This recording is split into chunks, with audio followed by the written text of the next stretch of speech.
तो ईरान ने दावा किया है कि उसके ताज़ा तरीन मिसाइल हमले में बेंजामिन नेतन्याहू के दफ्तर और इसराइली फ़िज़ाइया के कमांडर के मकाम को निशाना बनाया गया।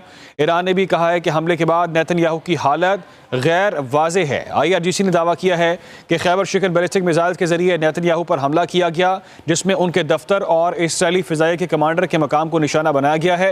ईरानी गार्ड्स का कहना है कि उन्होंने नेतन्याहू के दफ्तर और फ़िज़ाइया के कमांडर के हेडक्वार्टर्स को टारगेट किया है। खबर एजेंसी के मुताबिक सहाफ़ियों ने यरूशलेम में धमाकों की आवाज़ें भी सुनी हैं, जिसके बाद इसराइली फ़ौज ने भी तस्दीक की है कि ईरान की तरफ से मिसाइल दागे गए हैं। अहम खबर जो आप तक पहुंचा रहे हैं, ईरान ने दावा किया है कि उसके ताज़ा तरीन मिसाइल हमले में बेंजामिन नेतन्याहू के दफ्तर और इसराइली फ़िज़ाइया के कमांडर के मकाम को टारगेट किया गया। ईरान ने यह भी कहा है कि हमले के बाद नेतन्याहू की हालत गैर वाज़े है। IRGC ने दावा किया है कि खैबर शिकन बैलिस्टिक मिसाइल्स के जरिए नेतन्याहू पर हमला किया गया, जिसमें उनके दफ्तर और इसराइली फ़िज़ाइया के कमांडर के मकाम को टारगेट किया गया। ईरानी गार्ड्स का कहना है कि उन्होंने नेतन्याहू के दफ्तर और फ़िज़ाइया के कमांडर के हेडक्वार्टर्स को टारगेट किया।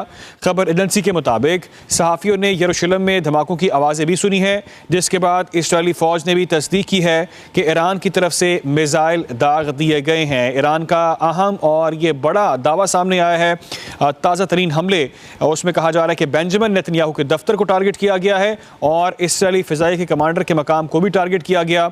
ईरान ने यह भी दावा किया है कि हमले के बाद नेतन्याहू की हालत गैर वाज़े है। IRGC का दावा, खैबर शिकन बैलिस्टिक मिसाइल्स के जरिए नेतन्याहू पर हमला किया गया, जिसमें उनके दफ्तर और इसराइली फ़िज़ाइया के कमांडर के मकाम को टारगेट किया गया है।